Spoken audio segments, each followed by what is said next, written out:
State of the Union with Candy Kohler, CNN Sunday morning, 9 Eastern. President Karzai from Afghanistan says that the U.S. is talking directly to the Taliban in peace talks. Is that so? Well, I think there's been outreach on the part of a number of countries, including the United States. I would say that these contacts are very preliminary at this point. At what level is it? Well, it's being carried out by the State Department. So it's at the diplomatic level, at lower, certainly not at the level of the Secretary of State. No. And when you say, and as I say, other countries are involved as well. And when you say preliminary, how long has it been going on? Well, I'm not sure. A few weeks, maybe. And is the nature of it, how can we get peace here? Well, I think first question we have is who represents Mullah Omar? Who really represents the Taliban? We don't want to end up having a conversation at some point with somebody who's basically a freelancer.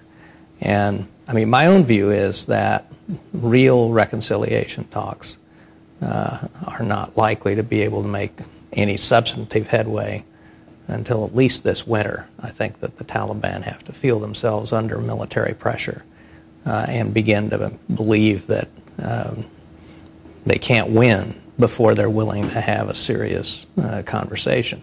We've all said all along that a political outcome is the way most of these wars end.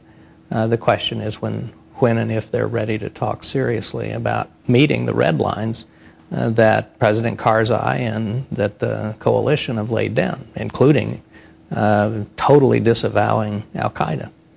And two questions come out of that. And the first is there any part of you, knowing what the Taliban has done, which was basically protect and help the folks who made an attack on the U.S. on 9/11, any part of you that is uneasy with this sort of talk? Well, I think, first of all, we've just killed the guy who was responsible for attacking us on September 11th.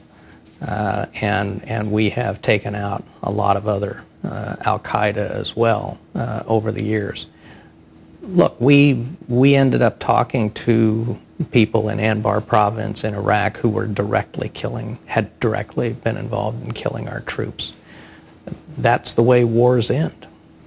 And the second question coming out of that is that you seem to again be making the case that June is not really the time for a major drawdown or even a significant drawdown, as the president has said he wanted, of U.S. combat forces in Afghanistan, if you say, as you do, the Taliban needs to feel pressure this winter. Well, look, the president has added something like 65,000 troops to Afghanistan since he took office. Whatever decision he makes, we will have a significant number of troops remaining in Afghanistan. He announced in December of 2009, with all of our support, that the drawdowns would begin in July of 2011, and that the pace and the scope would be based on the conditions on the ground. Well, one of the conditions on the ground is we've made a lot of progress over the last 15 months. We have basically thrown the Taliban out of their home turf of Kandahar and Helmand provinces. So I think we will present the president with options and with the different levels of risk associated with those options, and he will decide.